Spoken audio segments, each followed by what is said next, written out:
Diplomacy की दुनिया में कहा जाता है कि दोस्त या दुश्मन मुस्तकिल नहीं होते बल्कि मफादात मुस्तकिल होते हैं। इसकी एक हालिया झलक हमें हाल ही में नजर आई जब इस्राएली वज़ीर आज़म बेंयामिन नेतन्याहू और अमरीकी सदर डोनाल्ड ट्रंप के दरमियान होने वाली एक तल्ख गुफ्तगू ने वाज़े कर दिया कि दोनों करीबी इत्तेहादियों के मफादात अब जुदा होते जा रहे हैं। आपको इसका बैकग्राउंड समझाते चलें कि कई महीनों से ट्रंप और नेतन्याहू ईरान और मशरिक़ वस्ता के मामलात पर एक ही सफ़े पर थे, लेकिन लेबनान के मसले पर इख्तलाफात संगीन हो गए और रिपोर्ट्स ये आ रही हैं कि नेतन्याहू लेबनान के दारुल हुकूमत बैरूत में हिज़्बुल्लाह के ठिकानों पर बड़े फ़ज़ाई हमले करना चाहते थे।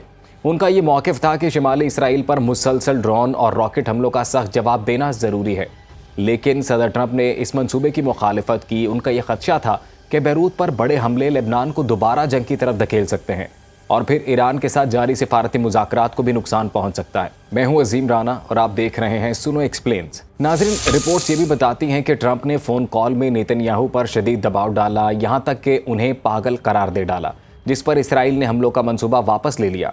रिपोर्ट्स तो ये भी कहती हैं कि ट्रंप ने नेतन्याहू की अहलिया सारा को भी फ़ोन पर बेनुक्त सुनाई और उन्हें ये धमकी दी कि नेतन्याहू अगर हमलों से बाज ना आया तो ना सिर्फ उनके बेटे को अमेरिका से बेदखल कर दिया जाएगा बल्कि उनके अमेरिका में मौजूद असासे भी जब्त कर लिए जाएंगे। ट्रंप मजबूर हैं क्योंकि उन्हें बैरूनी दुनिया के अलावा दाखिली महाज पर भी ईरान के साथ जंग खत्म करने का शदीद दबाव है। आज ही ईरान जंग के मामले पर अमरीकी ईवान नुमाइंदगान ने सदर डोनाल्ड ट्रंप के इख्तियारात महदूद करने की करारदाद मंजूर कर ली है और करारदाद के हक में 215, मुखालिफत में 208 वोट आए।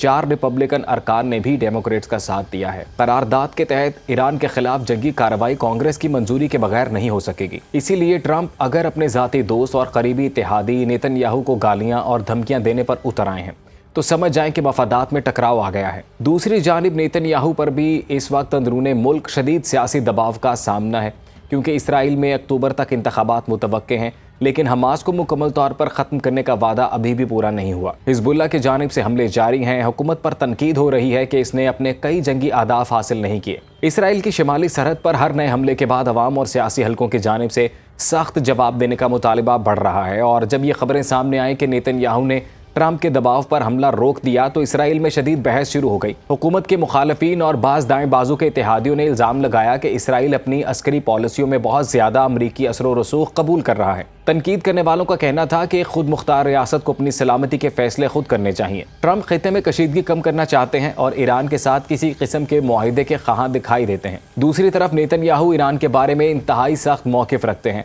और तेहरान के साथ किसी बड़े मुआहिदे पर शकूक व शुबात का इजहार करते रहे हैं। लेकिन नेतन्याहू जानते हैं कि अमरीका इसराइल का सबसे अहम इत्तेहादी है। अमरीकी हिमायत न सिर्फ इसराइल की सलामती बल्कि नेतन्याहू की सियासी पोजीशन के लिए भी इंतहाई अहम समझी जाती है। इसीलिए वो इंतखाब से चंद माह कबल ट्रंप के साथ खुली महाजराई का खतरा मोल नहीं ले सकते। अब बड़ा सवाल यह है कि आगे क्या हो सकता है। अमरीका इस वक्त इसराइल और हिज़्बुल्लाह के दरमियान जंग बंदी की कोशिशों में मसरूफ है, जबकि ईरान के साथ सिफारती मुज़ाकरात भी जारी हैं। अगर जंग बंदी कामयाब हो जाती है और ईरान के साथ कोई पेशरफ्त होती है तो ये ट्रंप के लिए एक बड़ी सिफारती कामयाबी हो सकती है। लेकिन अगर हिज़्बुल्लाह के हमले जारी रहते हैं और सिफारती कोशिशें नाकाम हो जाती हैं तो नेतन्याहू दोबारा लेबनान पर सख्त फौजी कार्रवाई का मुतालबा कर सकते हैं। ये सिर्फ ट्रंप और नेतन्याहू के दरमियान ज़ाती इख्तलाफात नहीं है, ये दरअसल दो मुख्तलिफ हिकमत अमलियों का भी टकराव है। जैसे जैसे इसराइली इंतखाबात करीब आ रहे हैं, अहम सवाल ये है कि आया ये इख्तलाफात वक्ती हैं या मुस्तक़बिल में अमरीका और इसराइल के ताल्लुकात में एक बड़े स्ट्रेटेजिक फासले की शक्ल भी इख्तियार कर सकते हैं।